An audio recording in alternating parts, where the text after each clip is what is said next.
Masterizer.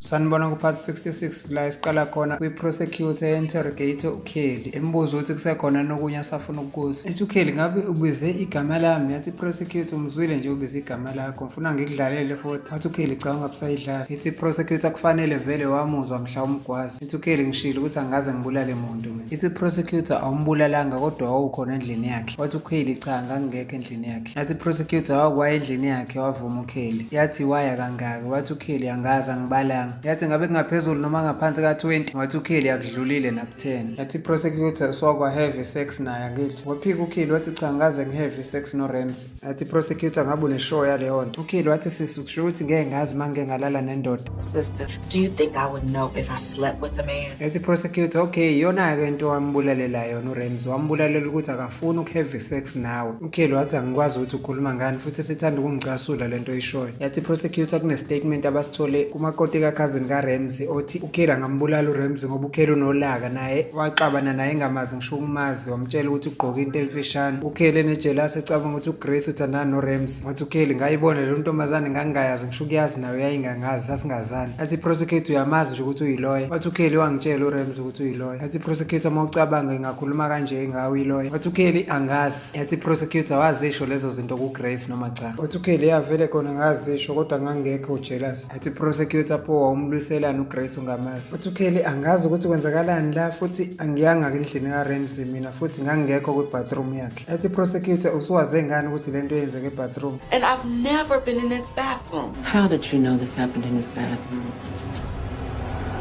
Yathi prosecutor, yakwazi vele ukuthi yenzeka lento yenzeka e-bathroom yakhe. Mina bengingakaze ngilimenshini igama lase-bathroom, wena waze ngani? Wathi uKelly, iphoyisa uRick wena umuntu owathola isidumbu sikaRamsey wokuqala, uyena owasho njalo. Yathi prosecutor, pho leyo nto ayibhaliwe ngani kwi-report? Wathi uKelly, angazi. Yathi futhi kade ngikutshela into eyodwa ukuthi angikaze ngimbulala uRamsey. Yathi prosecutor, pho uma ungakaze umbulala uRamsey uthini ngale nto? Ngesikhathi ithatha uplastic yawubeka phezu kwetafula, yafaka isandla phakathi, yakhipha enye incwadi eyayibhalwe nge-handwriting kaKelly namachaphazelo wegazi. Yabuza iprosecutor ukuthi akuwena wabhala la? Wethuka uKelly wathi hayi mina ngangibhala la. Yaqhubeka iprosecutor ngesikhathi sithatha ibrush lale plastic ebuza kuKelly ukuthi akulona ibrush lakho lekhanda leli. Wethuka uKelly wathi hayi ibrush lami leyinwele leli, pho waye linegazi. Yaqhubeka iprosecutor yafaka isandla yabuya nepeni lasebhenki lala ekusebenza khona uKelly line name tag ebhala ukuthi Kelly Isaacs. uKelly wayesathukile ebuza iprosecutor ukuthi uyithathephi zonke lezi zinto. Yathi iprosecutor, le ballpen yokubhala yayigxishwe esifubeni sikaRamsey ifakwe enxebeni yavela kancane. Ithi leli peni lalincikene nommese owungene kakhulu ngenxeba. Ithi prosecutor, ngiyacabanga ukuthi uyawazi lo mmese angithi? Wathi uKelly, yawona ubuke kufana nowami. Yathi prosecutor, vele ukule set yemmese ekumele ngabe u5 ekitchen lakho, kule nto yakhe eshutheka immese ekitchen kushoda wodwa uyilo. uKelly wayesefuna ukukhala ethi angazi lutho ngale nto. Yathi prosecutor, angikuthembi. Wathi uKelly, ayisekho into engisazoyiphendula, ngidinga iloya manje. Yathi prosecutor, usukhala ngeloya ke manje kukhombisa kona ngempela ukuthi wambulala lo muntu. Wathi uKelly, angazi ngimbulala uRamsey. Yathi prosecutor, pho wabulawa ubani? Wathi uKelly, ngikutshelile ukuthi angisaphenduli lutho, ngifuna iloya. uBradley wayedrive imoto ebusuku, wareceive phone call ngesikhathi efonelwa uMarcy embuza ukuthi uphi. Wathi uBradley, ngisepaki. Wathi uMarcy, wenzani ebusuku? Wathi uBradley, ngizama ukuzopholisa ikhanda emva kokudelelwa uRandall. Wathi uMarcy, usenenkinga uma usanaka lowo muntu? Wathi uBradley, wena ubuthini? Wathi uMarcy, bengifuna ukutshela ukuthi ngithole iloya namhlanje ezongisiza ngoRandall. Wathi uBradley, asithembe izokusebenzela. Wathi uMarcy, unjani yena uAlex? Wathi uBradley, bengihleli naye emini nami ngicabanga ukubuyela back kuyena manje. Marcy, ngiyaxolisa ngaleyo nto. Wathi uMarcy, asikho isidingo sokuxolisa. Wathi uMarcy, nami ngise-Perkins Restaurant ngingedwa, ngicela uzongijoyina etafuleni. Wathi uBradley, ngeke ngikwazi. Wathi uMarcy, no, it's just i-dinner kuphela, bengifuna nanokukhuluma nawe. Wathi uBradley, nakho nje siyakhuluma efonini. Wathi uMarcy, ngibhorekile, ngifuna nokuthi ungihlalise. Wathi uBradley, nini? Wathi uMarcy, manje. Wathi uBradley, okay ngiyeza, wadumisa imoto emzini kaNatalie. Wathi uNatalie, Esperanza uvelaphi ebusuku? Wathi uEsperanza ephuma kuma wakhe, ube ushiya uMika kugogo wakhe eMaxon West, babuye bazohlala phansi nkathi ethi uEsperanza, Natalie, ukuzwe nawe indabeni nqwaba engakanani abantu abafayo nezingane ezifayo ngenxa yobudedengu beyibhame ezibekwa zingekho kwi-safe. Wathi uNatalie, ngiyazi. Wathi uEsperanza, angikholwa ngempela ukuthi uKelly lo oshiye isibhamu, ingane yakhe ezecishe idubule izingane. Wathi uEsperanza, unjani yena uJustice? Wathi uNatalie, akekho right, uyakhala ufuna uma wakhe. Wathi uEsperanza, yena uKelly usese-police station, wavuma uNatalie. Wathi uEsperanza, masebuyele emsebenzini uzofanda athi ukuthi kwenzakalani. Wathi uNatalie, uNatalie nami ngikhulumile noLoshini ukuthi usazolibhekisisa udaba likaKelly. Wathi Esperance ngifuna ukwazi ukuthi kwenzakale kanjani ukuthi uKelly azabe nesibhamu. Wathi Natalie ngicela ungithelele iwayini mawunalo ngehlise lokuphenikha okungiphethe. Wasukuma uNatalie eseyothatha iwayini. Eseleqhubeka nokukhuluma uEsperance ethi uKelly ubecabanga nje azabe nesibhamu. Wabuya uNatalie wayephethe iwayini namaglasi ethi uKelly ubecabangela ukuphepha kwakhe ayivikele kuTravis. Wathi uEsperance kodwa yena azabe nesibhamu. Ubengafundiswanga ukuthi isibhamu sibekwa kanjani nokuthi wakwasebenzisa sona leso sibhamu. Wathi uNatalie bekusafana yafunde yena uKelly. Wathi uEsperance waye kube ngathi lento ayikuthusi nje Natalie. Wathi uNatalie yimina ebengithe akathe ngesibhamu uKelly. Bengicabanga ukuthi iyona into ebizomsiza ekuhlukumezweni uTravis. Wathi uNatalie yena uKelly bedinga isafe nama-license esibhamu. Ngiyazi ukuthi into ebekumele ngimtshele yona kuqala le. Wathi uEsperance even uEdward usimaze isiqhwaga kodwa makukho noMika endlini wenza sure ukuthi isibhamu sibeka kwisafe. Wathi uNatalie ngiyazi ngoba noLoshini wenza kanjalo. Wathi uEsperance ngoba ubuwazi ukuthi uKelly unesibhamu angasifundelanga bekufanele usitshele. Wathi uNatalie ngiyazi Esperance. uBradley wafika e-restaurant la ebizelwe khona uMarcy. Ebuye ezohlala phansi ethi uMarcy ngiyabonga ukuthi ugcina ufikile. Wathi uBradley yakwenzakalani? Wathi uMarcy no bengikukhumbula nje. Yazi ukuthi nawe uyangikhumbula. Wathi uBradley ngiyakukhumbula kodwa phela ngeke ngikwazi ukuba nawe. Wathi uMarcy yini lesekwenze yona manje uAlex usumthanda kangaka? Wathi uMarcy nami bengihalele isex bengithi zohamba nami siye endlini. Wathi uBradley ngazile ukuthi kukhona umqondo phezulu kwawo. Ethi ever since nawe ngathola ukuthi usukhulelwe ingane kaRandall ngizozizwa kanjani uma ngiphinde ngilala nawe kuzoba ngathi ngijithele uAlex. Wathi uMarcy msukuzenza umuntu oguilty ngoba uyena uAlex owajithela wena kuqala. Wathi uBradley ngiyakwazi lokho kodwa uAlex uyayisola. Wathi uMarcy uneshow ukuthi uyayisola. Wathi uBradley ngiyazi ukuthi uyayisola and nawe angifuni ufile wrong ngoba ngizama ukuthi ngibe honest le. Wathi uMarcy since ufuna ukuba honest kodwa nami angiyeke ukuthi sonke isikhathi ngicabange ngawe Bradley. Ethi ngoba kuyimanje ngicabanga ukujumpa le tafula ngigibele phezulu kwakho.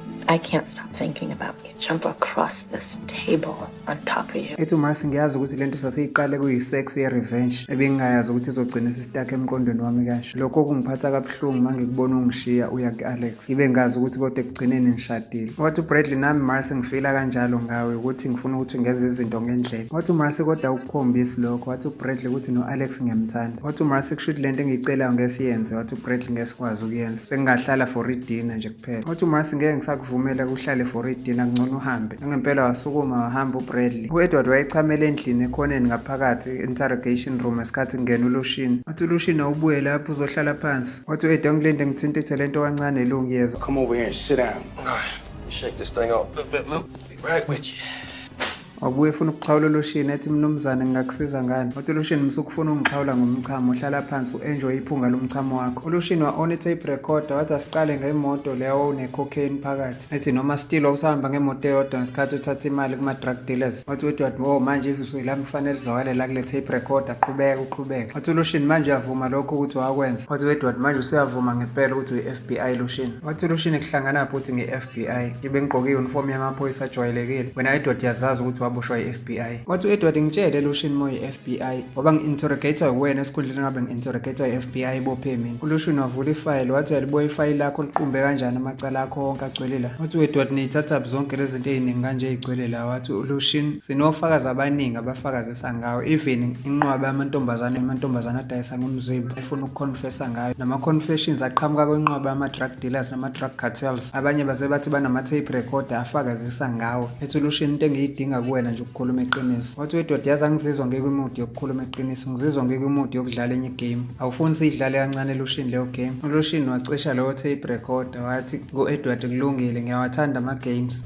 I like games. Wathi uEdward angithi mina nawe besisebusocial noBradley. Wavuma uLoshini wasethi uEdward uyakhumbula ukuthi ekubuyeni kwethu kwimilitary uBradley wathi akasafuna into ezomhlanganisa nesibhamu. Mina ngaye eCincinnati for ukuyoba yiphoyisa ngesikhathi wena uyosebenzela eVirginia ukuba yiphoyisa. Wavuma uLoshini. Wathi uEdward okudidisayo ukuthi ngesikhathi ususuka eVirginia ekubeni niphoyisa kune-gap ka-4 years ungasebenzeli eVirginia njengephoyisa futhi ungekho la eMaxine. Wahleka uLoshini wahleka noEdward wathi angakubamba. Ethi uEdward awucabangeni ukuthi nami from ekuyekeni eCincinnati yaziphoyisa ngabuya ngeza la eMaxine kodwa before ngize la ngine-gap ka-3 years awucabangeni ukuthi ngangiyephi. Wathi uLoshini wawuyephi vele. Wathi uEdward awenze ngani ama-phone calls ubuze Mr FBI. Wathi uEdward kuzoba i-homework yakho leyo uzofanele uyenze before uzobonana nami kungenjalo ungaphinde uze la. Wathi uLoshini wawukuphi Edward. Wathi uEdward thatha into zakho uphume la. uLoshini wasukuma wathi ngiyabuya la. Wathi uEdie hamba ungabuyi ungayenzanga i-homework. Wathi sephumile uLoshini kwaqhamuka uSteven egijima emisa uLoshini emtshela ukuthi ukuthi kade efonile uLemar ukuthi ufuna ukusibona sobabili Lucian ufuna ukukhuluma ngo-Edward. Wathi uLucian wathi yini angayikhuluma ngo-Edward uLemar. Wathi uSteven nami angimazi. Wathi uLucian mfonele. Wathi uSteven uthe uza la. Wethuka uLucian wathi uza la. Wavuma uSteven wathi uLucian phela uma ingafika la uLemar uzoblow icover yethu. Wathi uSteven ngiyazi nami Lucian ngisathuswe yilokho. Wathi uLucian kanti kwenzakalani? Ethi uLucian uLemar yini angayikhuluma nathi ngo-Edward ngabe yambopha. Wathi uSteven angazi ngoba semnike yonke information. Wathi uLucian serious Steven khona into esingayenzanga la. Wathi uSteven bengithi sikwenze konke. Ethi uLucian uneshow. Wathi uSteven ukubonile nje ubufakazi. Khona lapho kwakhala iselfone kaLucian ngathi usitshela uSteven ukuthi uNatalie lo mfonela. Wathi uSteven mphendule. Wahamba uSteven wasala Lucian ekhuluma noNatalie efonini. Ethi uNatalie Lucian khona into ekufanele ngiyikhulume nawe. Wathi uLucian okwamanje Natalie ngeke ngikwazi kunento eyenzakalayo la. Wathi uNatalie ukuthi ngifuna ukwazi ukuthi ngingamtshelani lo mfana kaKheli uJustice ngoba ever since kuboshwa uma wakhe akaphindanga waba right. Wathi uLucian kuNatalie okay ngizoza lapha. Wathi uNatalie noma uthola ibreak lapho ungifonele before ufike. Wathi uLucian angizokufonela kodwa ngiyeza nami. Back to a restaurant la khona uMarcy. Wafika uIan wafika wabingelela uMarcy. Wavuma uMarcy ngesikhathi ebuza kuIan ukuthi konje ngikwazelaphi. Wahleka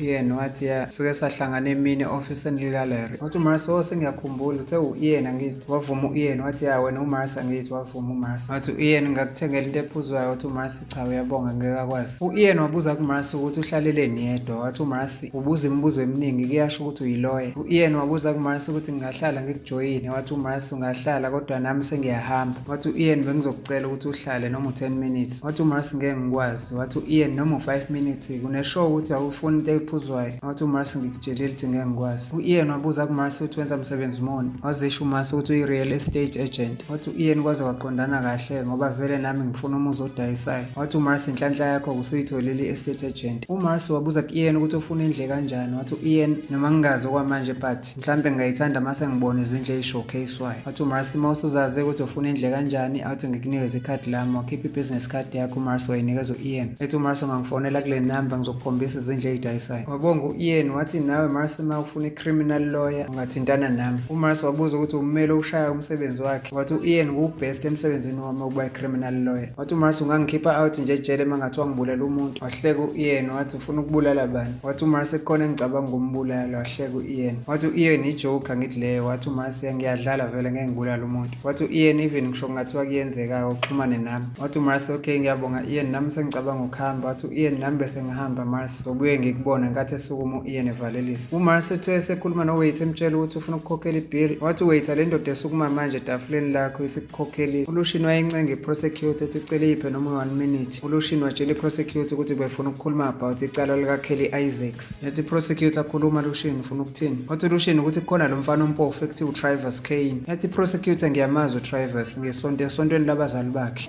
There's this kid named Travis Kane. I know Travis. I go to his parents' church. Wathi uLucian lo mfana ngiyacabanga ukuthi uyena uFrame uKelly wamenza sengathi uKelly wabulala uRams. Yathi prosecutor kushiso yini lokho uLucian. Wathi uLucian udala ehlukumezana noKelly lo mfana emklinya emsabisa emsendela ama voice note emstoka ingena ngama-window endlini kaKelly. Yathi prosecutor Paul Travis angenza kanjani ukuthi abe izwi likaRams lixolisa kuKelly kade lifonela i911. Wathi uLucian angiyikholwa ke leyo nto uyiphi leyo voice. Yathi prosecutor leyo voice kuyitape ye911. Wathi uLucian uneshow ukuthi ivoice kaRamsey le yavuma iprosecutor yathi sinama voice notes amaningi efonini kaRamsey siyicheckile naleyo voice ku911 tape for verification sathola ukuthi uyena uRamsey. Wathi uLucian ngakuyona ivoice kaRamsey le yonke leyo nto ihlele uTravis. Yathi prosecutor angayenza kanjani uTravis leyo nto. Wathi uLucian ngoba uyahlanya uTravis kade enza izinto eziwumsangano zodwa kuKelly. Yathi prosecutor kubuye ngathi usenkingeni enkulu uKelly kodwa mawuthi uTravis uinvolved fana unginika into obufakazi obuqinile. Wathi uLucian ileyo nto engiphezulu kwayo. Wathi uLucian ngingakwazi ukumbona. Yathi prosecutor ngeke usakwazi ukumbona ngoba usecele ukumelwa yilawyer yakhe ezomkhulumela. Wathi uLucian yawuhlakaniphile mayenze njalo. Yathi prosecutor kodwa lokho kukhombisa ukuthi unecala. Wathi uLucian ngiyacabanga ukuthi uyazi ukuthi ukucela ilawyer akusho ukuthi uguilty. Wathi sehamba uLucian yamisa iprosecutor yathi sengicabangile kodwa ungahamba uyokhuluma naye. Wathi uLucian okay sengiyayibona le game ongidlalisayo. Vele yasuka iprosecutor yamshiya kanjalo uLucian. Aswa lapho uLucian wahamba se interrogation room kaKelly. Wathi uKelly Lucian unjani uJustice. Wathi uLucian hayi uJustice uright wathi uKheli ngiyazi ukuthi akekho right umfana wami. Wathi uLucian khululeka uzoba right uhleli nathi. Wathi uKheli buka nje Lucian kuze kucishe kudubulane izingane. Kwamina ngifuna esibhamu ngoba ngisijwayele kodwa uTravis ubengafuni ukuhlukana nami. Wathi uLucian ayikho nje into oyicabangayo Kheli mhlawumbe engahlanganisa uTravis endlini eyodwa benoRamsey for ukuthi usengaze agcine sembulele. Wathi uKheli kukaningi uTravis engithethisa ethi ngiyamjolela mina ngithandana noRamsey. Ethi kwala noma ngimtshela uTravis ukuthi angithandani naye uTravis. Ethi ngelinye ilanga sithi siyahagana noRamsey sethi uyavalelisa uRamsey. Sathi sesiqala ukukhisana wafika uTravis wacasuka kakhulu ngalolo suku. uLucian wabuza kuKheli ukuthi unayo ni lawyer. Wathi uKheli ayikho i-criminal lawyer yaziyo. Ebuza kuLucian ukuthi i-criminal lawyer ayikho nayaziyo.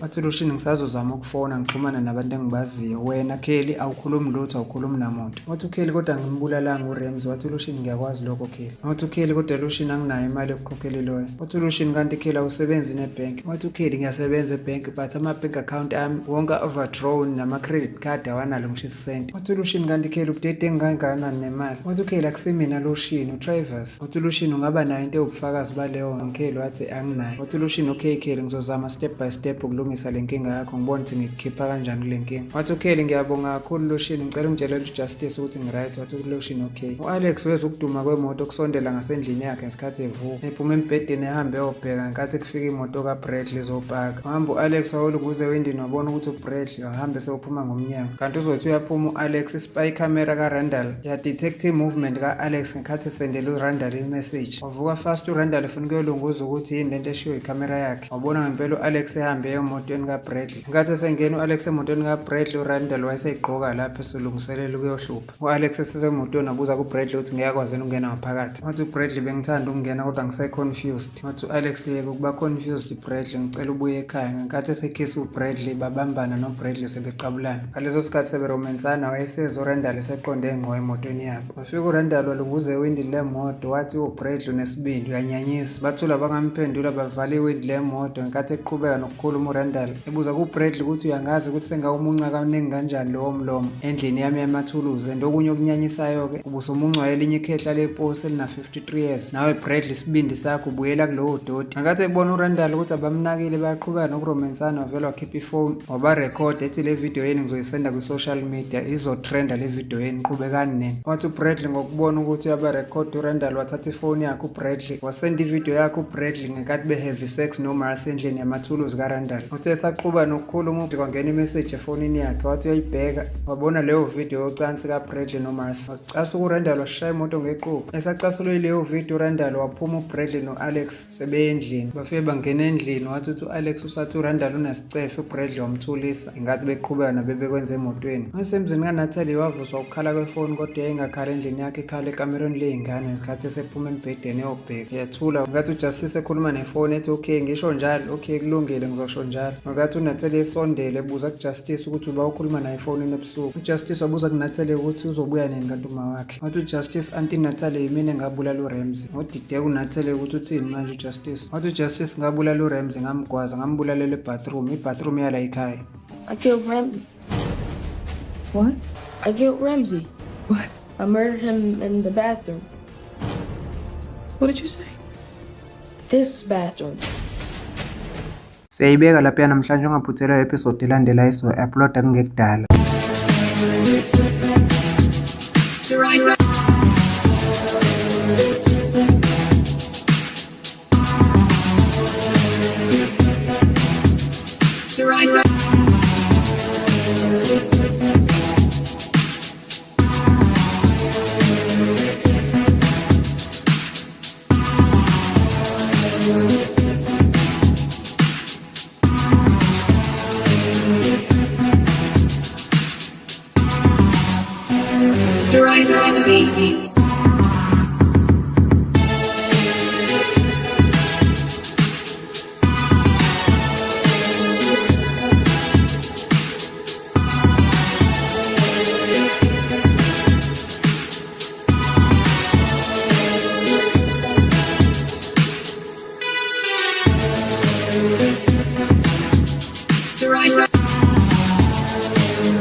Thank you for watching Styriza TV, and please don't forget to like, subscribe and hit the notification bell for more videos like this.